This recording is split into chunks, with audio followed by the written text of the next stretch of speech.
আমাদের ভাইদের যারা খুনি যে খুনে এটা তো আমরা সবাই দেখছি। এখন তারা কি করে, তারা বিভিন্ন জায়গায় বিভিন্ন 16 বছরের 17 বছরের স্টুডেন্টরা তারা হেফাজতে নিয়ে যায়। এটা কোনো দেশ?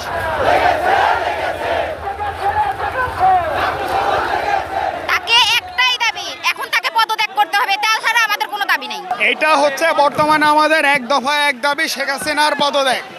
শেখ হাসিনার পদত্যাগ আমরা এই কারণে করতে চাচ্ছি যে আমাদের যে ভাই কোটা আন্দোলনকে কেন্দ্র করে যারা নিহত হয়েছে এবং 16 জুলাইতে ঢাকা বিশ্ববিদ্যালয়ের হলে যেভাবে গণহত্যা চালানো হয়েছে, গতকালকে আমরা নিউজে দেখছি যে রায়ের বাজার বধ্যভূমিতে 60টা অজ্ঞাত মৃতদেহ আমাদের উদ্ধার করা হয়েছে। এটার জন্য দায়ী কে? আজকে আমাদের শুধু ঝিনাইদহ জেলা না, সারা বাংলাদেশের 64টা জেলায় আমরা যে এখানে সমবেত হয়েছি এইটারই বিচারের দাবিতে।